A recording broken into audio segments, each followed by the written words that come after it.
Um, Alrighty, so just to reintroduce myself again, my name is Amy Doe. I use she, her pronouns. I work as the Media, Communications, Arts, and Entertainment Career Advisor here at the DePaul Career Center.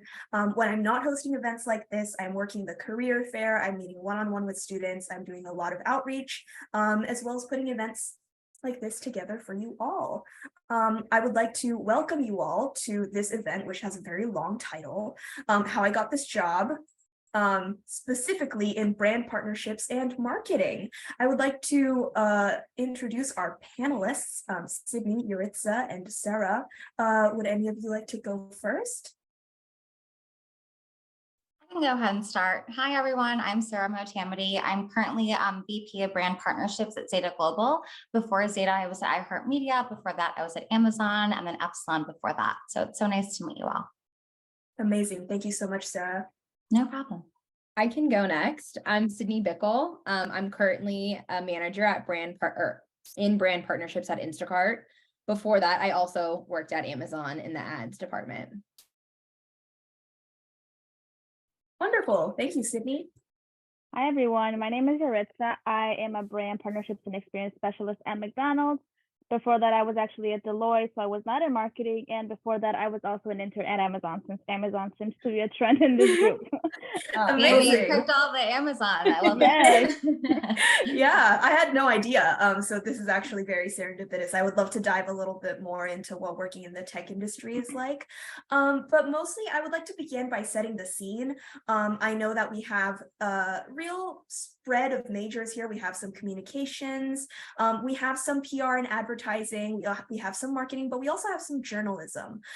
So a question that I would like to ask is, if you had to explain what you do to someone who didn't really have any idea what the industry was, and like really simplified, boiled down, how would you describe yourself and your role? Do we want to do the same order, or do we want to just kind of go for it? Sydney, would you like to start? I can. So I work in ad sales at Instacart. We determine ourselves as brand partnerships as the organization. So the most simple way to put what we do is when you guys are, on the internet consuming your content on Cosmo or CNN or New York Times, and there's those ads that you see along the side that are popping up, that is essentially what we sell. Especially if you're on Amazon or Instacart and those ads that pop up at the top of your screen, that is essentially what we're sharing or selling. Cool. And then to piggyback off of Sydney, basically, I would say that I help brands reach new customers and maintain their current customers. Everything Sydney does, but I would just probably keep mine a little simple. Totally. So with me, I work on basically the cool campaigns, quote unquote, that McDonald's pulls out. So if you remember the Cactus Plant Flea Market box that came out last year in restaurants, that was my team. Whenever you think about McDonald's doing things at the Super Bowl or at a music festival, that's my job. So really fun stuff. Cool. Yeah, I'm hearing just a really wide range of like what this industry touches, whether it's creating campaigns, whether it's delivering those campaigns, as well as marketing like the brand itself to new people. I think that's something that's really interesting about brand partnerships and marketing in general, is like how wide ranging it is. So I really appreciate you all sharing that explanation. Attendees, students, alumni, if you have any other clarifying questions, if you're like, oh, I don't really understand that, I am always here to ask the basics, but I would love if you could continue asking questions in the chat or raise your hand or anything like that. This is really designed to be an open conversation between you all. So I would love to begin by asking about your education. Where did you study? What did you study? And do you feel like what you studied in college is aligned to your current career? And Yaritza, I would love to start with you. Yeah, so I had an interesting story. So I went to DePaul, I majored in econ, but before that, I actually thought I was going to be a biology major. I wanted to be a dentist, and then I figured out, you know what? A dentist? Yeah, I know. But biology was just not my thing. I wasn't doing well, so I transferred to the business school, and then I wasn't really sure what I wanted to do within business, and then I figured I'd do economics because it seemed broad enough. So when I was an undergrad, I did a lot of different internships like finance, accounting, consulting, and ended up going full time into Deloitte into tax. So I did not have a marketing background. So back to your question, do I feel my studies relate to my current job? No, really just that marketing 101 class I had at DePaul. But I think DePaul set me up for success and taught me how to figure things out, which was a really cool part. Huh, that's really interesting. When you think back on when you transferred out from biology into the business school, like was there pushback for you? How did you feel in that moment? Do you remember? Yeah, it was really hard. I think when my family heard that, they're like, what do you mean you're changing? Like, you're supposed to know what you're doing. And I transparently did not know what I was doing. And I think when people hear, oh, you're changing majors, like that's like so normal. I don't understand how the expectation of knowing what you want to do at such an early age is even there.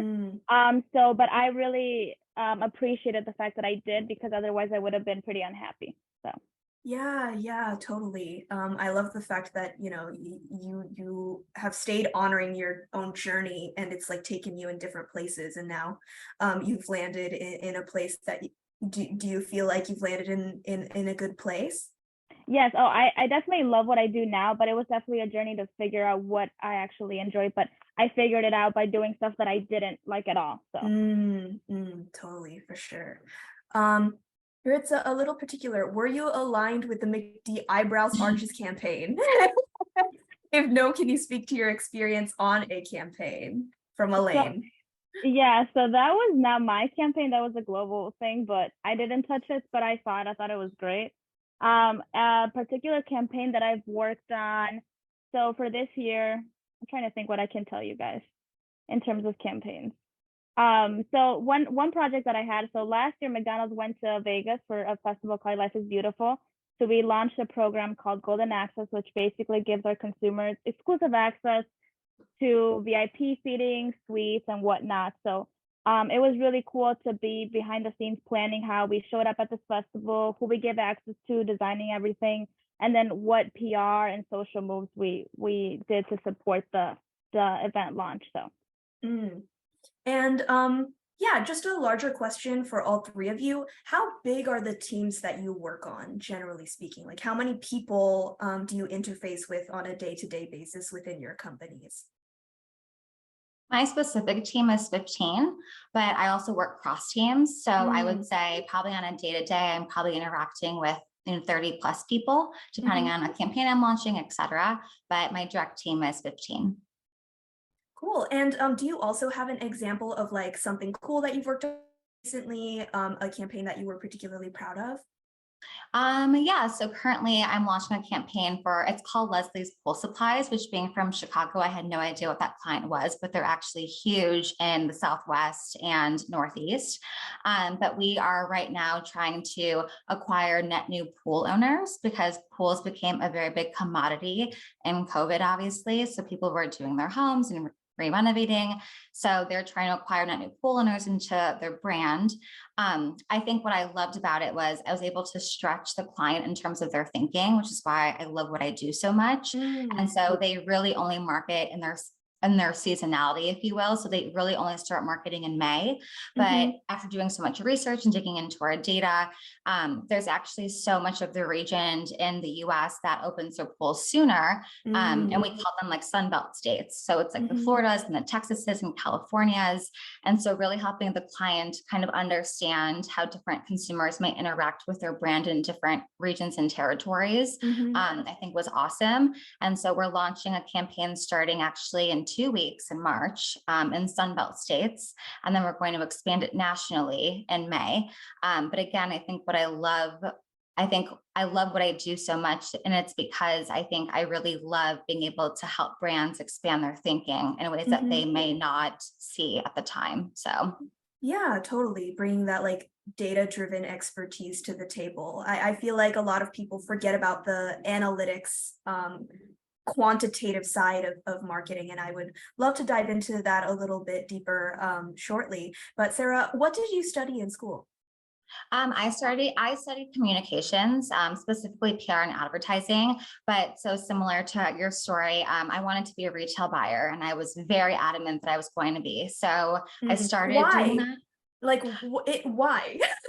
No, that's a great question. So for me, I was always obsessed with brands. And I think that actually was a great segue into what I'm doing today, just on in a different realm, if you will. But for me, for example, in college, my senior year was a personal shopper at Nordstrom as a part-time job. And I just was always very brand obsessed and very trend obsessed, if you will. So I really, really wanted to do that for Bergdorf Goodman. I was adamant that's what I was going to do. And then when I started the classes of being a buyer, it was all analytical and it was very math driven, which I never was strong at before my career. Now I would say I'm like a data. I would love to major in analytics. I'm obsessed with numbers and data today. So it's actually funny. I probably could have done buying, but at the time I wasn't confident that that was my strength. And so I went into marketing, but definitely very strong in math today. That's really interesting. And how did it feel when you like got to where you thought you wanted to be, but then it didn't necessarily line up with what you thought the experience was going to be like? For being a buyer, I think I was like disappointed. And it wasn't until though I found marketing, I was still kind of very not concerned, but I think when you go into something when you're younger and you're very adamant you want to do it and it doesn't work out, you kind of feel a little lost of what's next. But I do think that kind of falling into marketing was a perfect fit. And I was very obsessed as soon as I dove into it. Yeah, Sydney, I saw you nodding when Sarah was talking about like feeling a little lost. Like, did that resonate with you? Yeah, I would say similar to Sarah. I never considered myself like a numbers person or a data driven person at all. But once I graduated, I got a job at Amazon in their ad sales department, focusing obviously on e-commerce, digital advertising. And your whole job is designed to tell a story with data, right? Building that narrative, trying to find the right strategy for your client using data and search trends and consumer behavior. And when I got dropped into this job, I had never done anything like that. And so it was very overwhelming for me. But because of being like thrown into the deep end, it forced me to soon become an expert because I learned everything that I could. And because of that, I'm also like the data person on my team and always am. Every time I switch jobs or roles, I'm always like the go-to when it comes to data, which is very surprising because when I was younger, math was like my least favorite subject and I was so bad at it. Me too. I was so scared of it. Yeah. And piggybacking off of Sydney too, really quick, I definitely always identified myself with like I loved English or I loved certain things. And I think now I'm so advanced and so pro in areas that I never thought I would be at that age when I was graduating. So there's definitely skill sets that is so surprising that you develop later on in your life that maybe the first like 20 years that you didn't have. So definitely agree with that. I'm obsessed with data now. Yeah, totally. Elaine, thank you so much for asking that question. We went on a beautiful journey. Sydney, what did you study? So I double majored in public relations and advertising and journalism. And so throughout college, I actually wanted to be a broadcast journalist. Oh, cool. So I was on Good Day DePaul. I was on the radio station, and simultaneously I was always doing internships in PR. So at my senior year, I kind of came to this crossroads and I was like, I think I'm exhausted from like being a journalist, like putting together the stories, writing, doing the recording. It's like so exhausting and I got burnt out. And so my senior year, I was like, you know what, I'm just going to go down the PR route. And so I was interning at Olsen for the summer after I graduated and I loved it, but it was hard for me to be fully honest with you, like sustain my life with that from a monetary standpoint. And so I started looking elsewhere. And I found this job at Amazon in their advertising department. And I made the switch into ad sales, which was very different than what I was doing. I was really focused on media relations at Olsen and like influencer marketing. But then I moved over into the e-commerce space and have been here ever since. Interesting. Yeah. And Sydney, I want to dive a little bit more into that kind of pivot that you made. During the interview process, what kind of strategy did you approach that pivot with? Was there like any intentionality behind how you branded yourself? Because I heard you saying earlier that you kind of went into the role not really knowing a lot. And I would love to hear more about that journey. Yeah. The interview process at Amazon was pretty intense. It's like 4 rounds, 4 different people. Lots of nods. Lots of it's terrible. Like you don't know if they hate you or love you, because they're just like staring at their computer, just like typing like this, as you're responding. So I kind of just really leaned into my strengths, and I was fully open with them and told them that I didn't have any experience from an e-commerce advertising sales standpoint, but I had worked with media relations, which is also very hard, right? You're pitching, you're reaching out to new contacts, you're trying to find new contacts at organizations or at publications to get your story published and to get your brand in that publication. And so it is a grind. And so I really leaned into that and told them, like, I'm really good at finding contacts and being persistent. I'm really good at making relationships with people and earning trust. And I think that's kind of what allowed me to like get into the door. But I also was able to join like a training program. So they weren't expecting me to be an expert already in e-commerce. They knew I was like pretty young in that avenue. So that I was still accepted into the program. Totally. Yeah, it is interesting to hear about the different onboarding processes and the kinds of characteristics that different companies are going for. It doesn't surprise me that Amazon, culturally, from a hiring standpoint, seeks like enthusiasm and like a go-getter attitude more than like actual tangible skills, because I feel like the three of you reflect, the fact that skills can be learned. But like the kind of approach and the mindset, a part of it is baked in. Romesa asked a question to me in a direct message, but I'm going to read it out because it's for you guys because I can't answer it. What are some things that helped you grasp those quantitative like data topics? And what advice would you have for us as current students to develop those skills now? Yeah, that's a great question. I would say, when it comes to learning things on a new, in a new industry, what I really leaned into, and I'm actually doing this right now, I just moved from Amazon to Instacart. So moving from consumer electronics to CPG is reading a ton of articles and listening to podcasts about that topic. So you can become an expert and like you can start to hear the language that people are using. From a quantitative data standpoint, I was kind of just thrown into it, and it was something that I had to do.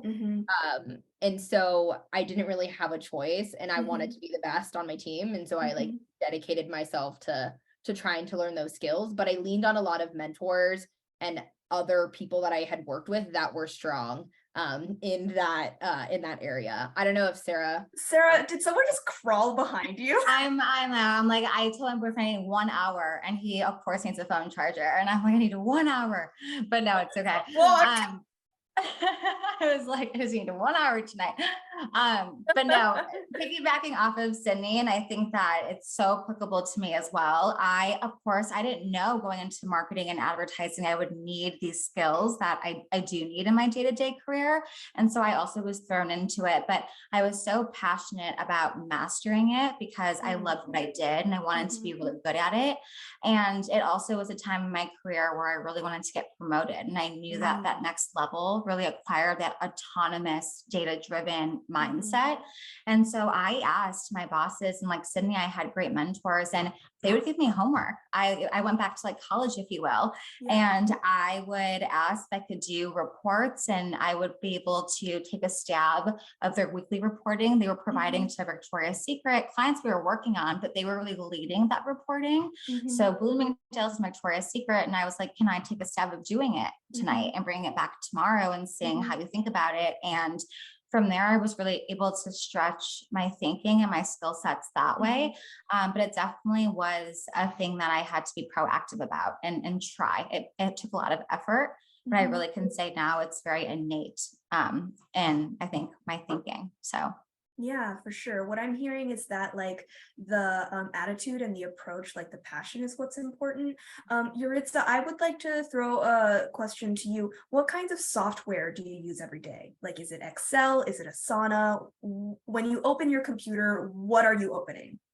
I'm opening Outlook and I'm opening PowerPoint and a little bit of Excel. Okay. Oh, a little Excel. I wish. I love that. Sarah, are you Take the Excel heavy? Excel, yes. I'm like pivot tabling. I'm like tabling. That's what I live in every day. Honestly, that's how I convey stories to my clients and brands. I always tell when I was managing at Epsilon for a little bit, there was a lot of college students that would come in, and I think it's exactly how I was too. You think marketing is a lot of like your opinions and you know what you're thinking, but I think really to change brands and to shift them in directions that they haven't gone in, it has to be data driven. There has to be a reason behind what your recommendation is, and so I always, challenge. I think college students or college grads, you may think that a brand needs to do Instagram, but that's because you love Instagram. But what's the data behind that to prove to the brand that they need to do that? So yes, I live in Excel all day. Sydney, do you also live in Excel? Yes and no. So when I was a seller or an individual contributor, that was my life. So like biggest advice, learn how to pivot table and VLOOKUP and your life will be changed forever. Also, your manager would be obsessed with you. The second thing I was going to say is piggybacking off of what Sara said in terms of, working with young, like recent college grads. That's the team that I manage now, is really trying to figure out like, one, how to have that data driven approach. And so a couple of tips that I would think about is like working with some of your professors, right? And be like, hey, this is a skill that I'm weak at. Like, how can I help improve in that? Like, is there something that you can give me as like extra credit? Or is there something that you're working on that I could help with? Or even looking at like a masterclass, like data, maybe like data analysis for marketing, or like some type of YouTube video. I'm sure there's something about that, like using your resources, because once you get into the industry, like data is everything. And if you don't know how to craft a story with data and figure out the why, like Sara was saying, and being able to weave that into a strong, cohesive, concise narrative, it's going to be a skill that you need. And it's going to be something that's going to be hard for you to grasp quickly and ramp up once you're hired. So if you guys can work on those things now, you'll be able to like be a step above all of your colleagues if you already can start refining those skills and those talk tracks. And for those of you who don't know, a pivot table in Excel, actually, would the experts pivot tables right now? Like, what is this? Sydney, would you like to explain what a pivot table is? Okay, so the best way to describe a pivot table is taking like a massive sheet of data and organizing it in a concise way that groups your data set into like simplified grouping. So if you have a data set that is looking at all of the states or all of the towns in Florida, and there's different age groups within it, it would take that entire data set, group all of the cities and towns, and then align what the different ages are in each of those states. And you can also like organize it in different ways. So if you're trying to like look at the ages or the weather or like certain aspects of that data set, you can plug it into the pivot table and it like easily organize it. I don't know if that's like the best way to describe it, but that's kind of the way I would describe it. That was great. Cool. Okay, so I'm hearing Excel, I'm hearing Outlook, I'm hearing PowerPoint. Is there anything else that should be in a marketer's starter pack? I will say, and I think I tell everyone this, and I'm always surprised that more people don't know much about it, but as big brands, especially public ones, and you'll find that if you Google it, that a lot of very well-known brands are public, and what do you mean by public?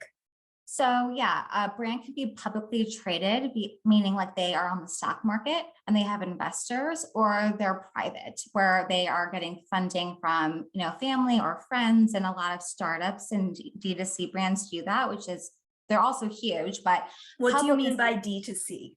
Yeah, so D2C is direct to consumer. So when it's a Uh-huh. brand is selling direct to their customer, that's a huge like trend or vertical right now. D2C brands, we see like Hims and Hers. I'm sure a lot of you see that on TV, and Better Health, and those are all direct to consumer brands that sell their products directly to you. And so I would say a lot of publicly traded companies, which is they're on the stock market, they have stock value, they have investors and a board team. That's like your Abercrombie and Fitch and just very big, well-known brands, but they have to report back to these investors, right? They have to give very specific answers into how the company is doing. So a lot of times on calls, brands won't tell you everything, right? There's a lot of proprietary private data and info. But if you just Google, for example, like Abercrombie and Fitch investor report, you can learn everything about their company. So when I'm doing research about a brand, I always dig into their investor report, and you learn their strategy, what they're doing today, what their risks are, their competitors, what they're scared about, where they're looking to go. And I love that resource. So I would say if you guys are passionate about certain brands today, like Google that, and there's so much info that you can find and learn about. Yaritza, I see you nodding. Do you have anything to add or like any reactions? Yeah, no, I think that's a really good way to think about it and to approach it. I actually also, when I want to learn about a certain company or a certain role, I use LinkedIn a lot. I think when I was going through understanding what I wanted to work in and what company, I would literally just scroll through LinkedIn. And if I saw somebody who did anything that I thought was remotely cool, I would follow them and then just kind of see what path they took in order to get to where they were today. Sydney, I see you nodding. Have you done something similar? Yeah, I would say like LinkedIn. I mean, I still am like a LinkedIn stalker, even though I have It's not stalking, you're doing research. Even though I have a job, because it's just so interesting to see like what is out there. Like it's a motivating thing too for me, just to see like what other options there are for people with skills like myself. And also it's cool to see like if someone's working in a similar company and they're working on a really cool project that they're posting on LinkedIn about, like, can I take that resource and implement it in my own team? So I use LinkedIn all the time. But there was a question in here. Yeah, totally. I would love to get back to the chat. About what interviews? would you? Yes. Natasha says, what would you say are the most important soft skills to sell yourself on in interviews? Yaritza, I would like to start with you. Yeah, I think when I was going through the interview process, I practiced a lot. I think I definitely nailed down the tell me about yourself, why are you changing careers and whatnot, but I practiced a lot. How did you answer that question? Why are you changing careers? I feel like that would be a challenging one. I was honest. So I was really transparent. I talked about why I went to Deloitte and why specifically tax, and I would just kind of like, I truly don't believe you need to know what you don't know what you want to do in college. I feel like only a small number do. So I was honest and I chose something and I didn't like it and I'm doing something about it now. And I have an interest in marketing and I went out of my way to do LinkedIn courses. I was doing contract role to learn about marketing. So I substantiated my answer into why I was interested and what I did about it. So, and honestly, it was a lot of practice. Yeah, totally. I would like to take a second really quickly to promote myself because we at the Career Center do mock interviews. If you want to practice like Yaritza and you want someone to bounce ideas off of, I'm someone you can come to. We have a lot of other staff members who are more than happy and specially trained to support you through that process. So yeah, I just wanted to take a second to promote our services. And I was one that I used the Career Center when I was at school. Cool. What was your experience like? It was awesome. I feel like it definitely helped me like build my resume. I had no idea what I was doing and it was so nerve-wracking putting it together. And so that was really helpful. And then also just like getting interview practice, figuring out what questions I should ask at the interview. It was like the best resource for me personally. Yeah, totally. Yaritza, did I cut you off earlier? I'm so sorry. I want you to finish your thought. I was just going to say, I misused the Career Center. I didn't use it as much as I should have, especially when reviewing my resume. I understood like later on how important it was. So I constantly do revisions on my resume every month. I'll send it to somebody else to look at it because it can always get better, in my opinion. Yeah, totally. Sara, do you have anything to add? No, Cool. I think they got it. Next question. We'll keep trucking. I feel like we touched a little bit on this, Sarah, with your use of like vertical, D2C, B2B, I know, all I'm that sorry, kind of guys. stuff. You're like, what acronyms are these? You're probably Yeah. Googling everything I'm talking about. Yeah. Elaine asks, do you use the language DEX for all PowerPoint presentations? Are there any other words or phrases that we should pick up, even if it's jargony? Like, do you remember the first time that you heard a certain term that you use all the time now, but people might not understand?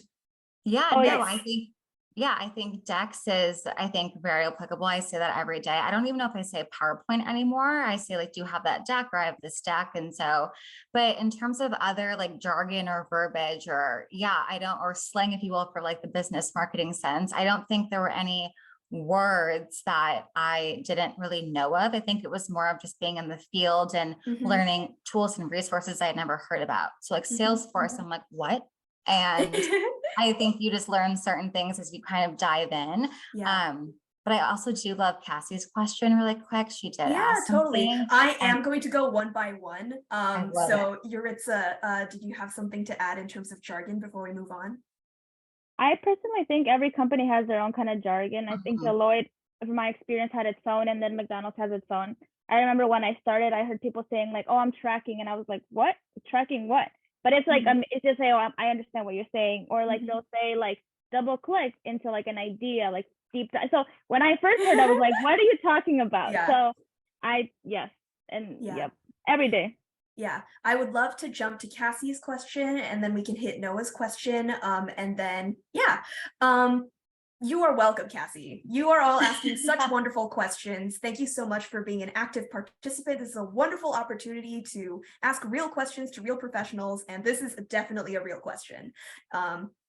Cassie says, this is a bit of a generic question as well, but as someone who is still a recovering procrastinator, how do you manage your work in terms of time management? Like, how do you stay motivated to do and complete your work? Sarah, would you like to take this first? Yeah, Cassie, I'm still a procrastinator and I'm very type A, but this was something that was always like a trait of mine. And I honestly, and Amy, you're probably like, stop saying this because you're all in college, but I would be up all night the night before writing my final papers, and I would always get a B+ or an A. Like I work very well under pressure. That's just a trait of mine. That's what I thrive in. If you don't, power to you, kudos to you. I wish I wasn't. Every time I'm doing it, I'm like, why did I wait now? But that's just because I do my best work under pressure. And I think be true to yourself. Like, don't try to change yourself. I think if you do work well under pressure and you do procrastinate and it does work for you, if you're procrastinating getting a D, Cassie, I would like not continue doing that. But if you thrive under pressure and that's just how you prefer to work, I still am like that today. So yeah, I think that's a really interesting acknowledgement of different work styles, right? Because Sarah, it sounds like you just truly thrive, like, and that's when you do your best work. So it would actually behoove you to wait, because if you did any kind of like special project management, then the end product wouldn't be as good. It's so true though, because I just find that the best results come when I'm down to the wire and I don't have time to overthink myself, right? I think when I have so much time, it's like, could it be better here? Or I don't know. And once down the wire, it's like, I don't care if this is it. It's like, I'm following my gut, and it's always, I deliver it really well. So that's just how I still work today. And I love that. Sydney, I see some nodding. Yeah, I would say I used to be the same way. Like when I was in college, and Amy, I'm sorry for saying this again as well. I would always wait till the last minute, study last minute, like do everything last minute. It caused me so much unneeded stress and anxiety. But when as I started like moving into my career, there was not enough hours in the day for me to procrastinate and then also hit other deadlines and like figure out like how to manage an entire book of business. Like when I first started at Amazon, I was working with 180 advertisers. Oh my goodness. Yeah, it was insane. So like working with their businesses, knowing their businesses, working with like different timelines for every single brand. And my old work style just wasn't cutting it. Like I had to figure out how to prioritize my time and like how to manage working with that many advertisers at once. And so my boss told me the saying that I've literally never forgotten. He was like, you need to eat the frog first. And I was like, what the heck does that mean?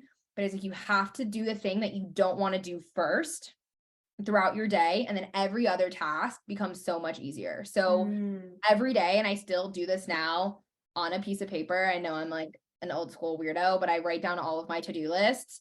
But every single day I write a new to-do list. Okay, Sarah, you do it too.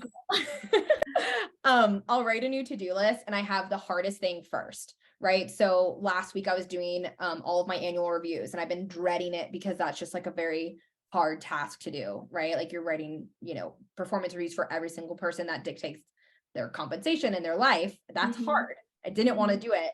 So that was at the top, and it took me probably an entire week to do it. But every day that was at the top of my to-do list, getting a little bit done every single day. And then the rest of my day was super easy with little tasks, like responding to this email, go to this one-on-one, review this deck. And so it makes your day seem a lot less intimidating because you get that hard thing done. And then the other thing that I've done and have continued to do over the last 2 years is time block. I get really distracted super easily with all of the things, my phone, YouTube, like my email, my personal email, calls, all of that. And so what I've been doing is taking my calendar and literally time blocking throughout the day. So like the morning will be planning for all my one-on-ones and my team meetings. And then the afternoon is only responding to emails and planning for the next day. And then if I have to review decks or do anything like that, I have time throughout my day to do that as well. And that's like something that I've really coached all of my team to do too, because it helps you stay super hyper focused on one thing. So if you're working on building a deck for one of your brands, close out your email, close out your Slack, don't look at anything else. You just have your data that you're using and your deck to focus on. And that is literally like all you can do is focus on those things. Then you get it done, time goes by, and then you're done with that task and you can move on to the next. So that's been really helpful for me and for my team. Yeah, Cassie says, I love that advice. Thank you so much. Just to restate what I heard is that you got to do the hardest thing first so that everything else just seems easier comparatively. And also making sure that you're setting aside time to focus on the things that are hard so that you're not feeling pressure from a lot of things at once at the same time. I think that's a wonderful strategy. Yaritza, do you have anything to add before we move on to Noah's question? I would like to direct it at you, which is why I'm asking. No, I think Sarah and Sydney both covered it all, so nothing to add. Amazing. Yeah. Noah asks a bit of a generic question. I still don't know exactly what I want to do, but I'm graduating, so I feel like I don't have much time to figure out since I'm job hunting. I need a job, but how can I still take the time to figure out what I want to do as a career? Yaritza, I would love for you to take a stab at this. Yeah, I think my advice for this is just, I always tell my friends, like, tell me, like, what's your dream job? Like, what's the coolest thing you see on LinkedIn? Like, just think really big. And then I would say, look for an opportunity in something that seems crazy.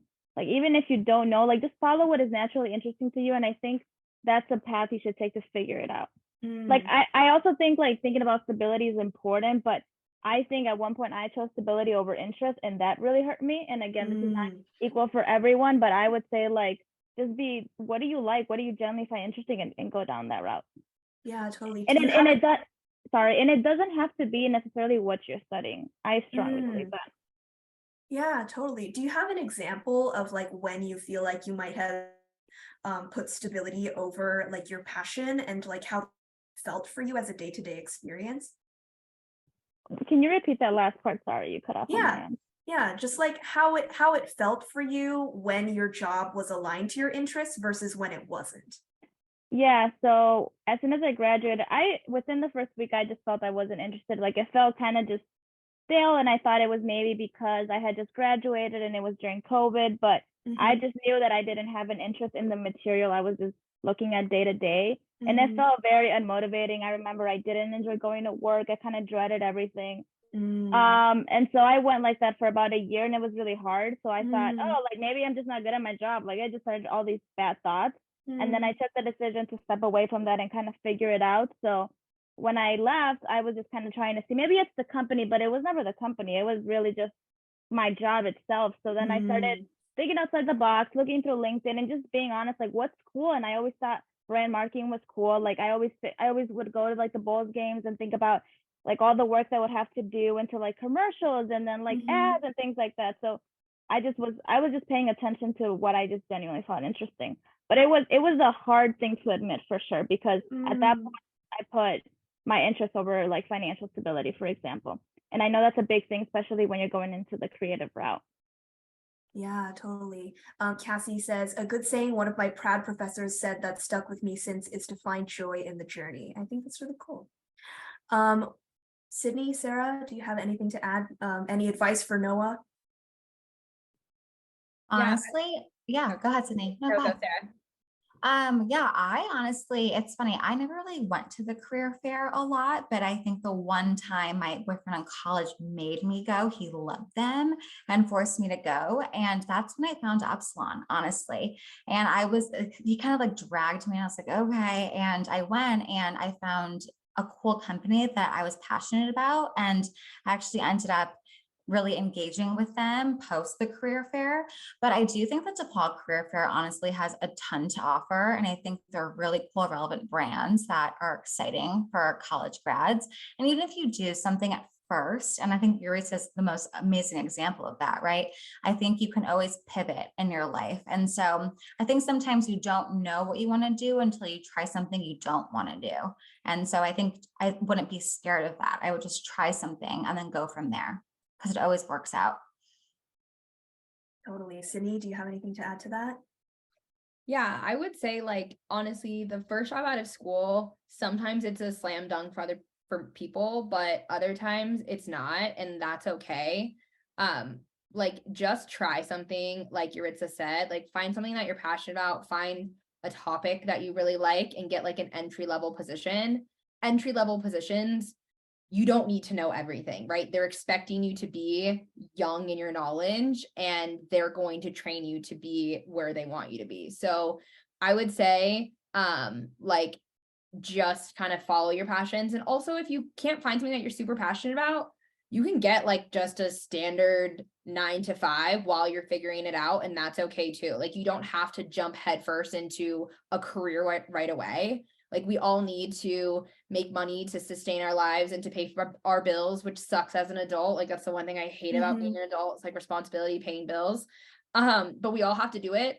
And you don't have to love your first job right out of school. Like, just get something that you can do that you might find interesting, but it doesn't have to be your golden star. Like, you can switch career paths 100 times, and we probably all will, and that's fine.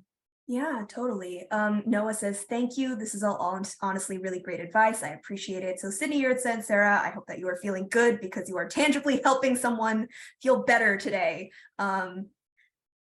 One last question before we begin our wrap up, because we only have 10 minutes left, which is crazy.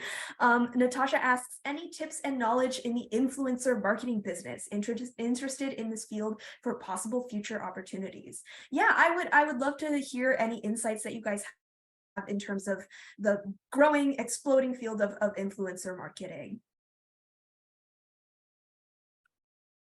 Sydney, did you do influencer? Yeah, one of you guys did, right? Yaritza, I think Sydney did, but I was just going to say, I work with an agency that is our connection to influencers and talent.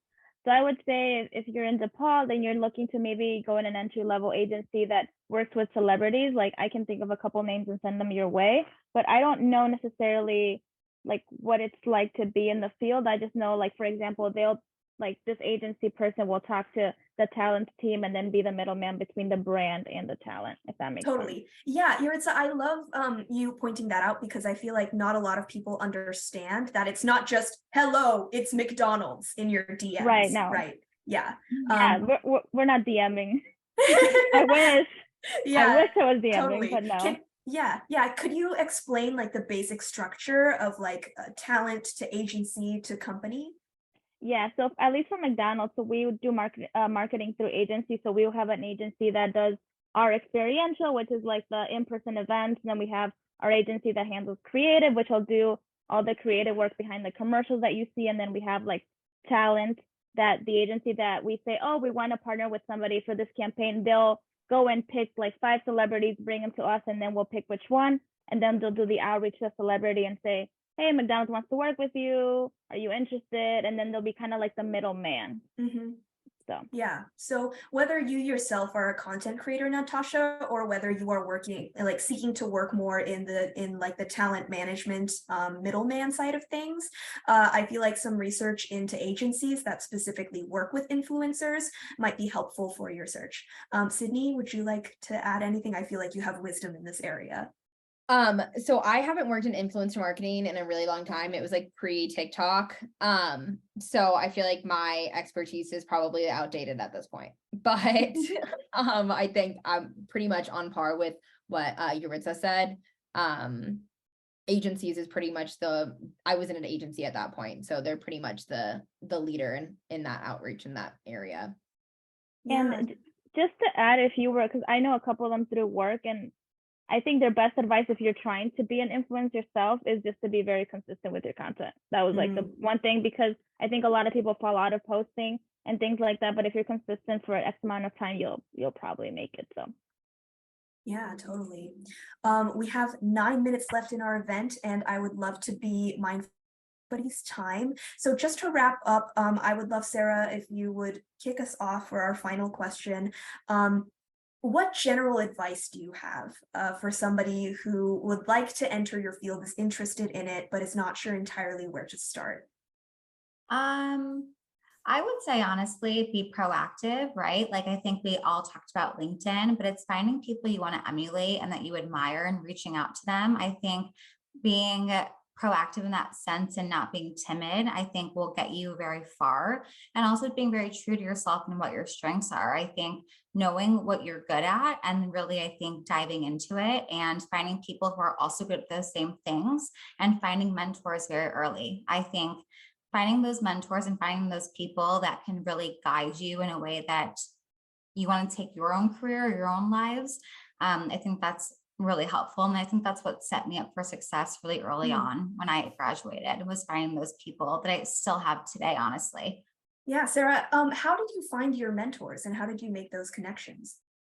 Yeah, I think it was a lot of my peers. I think it also was starting a first job and finding the people in my job, right, that I felt safe around. And that also I really wanted to be like people who were, well beyond their years in their career. And I was like, in 10 years, I want to be like you. And I think it's also being true to yourself. People are all very different. Executives will be very different, but it's finding that one that I think inspires you and not being timid to get coffee with them or, schedule some time with them or reach out to them via LinkedIn if you don't know them.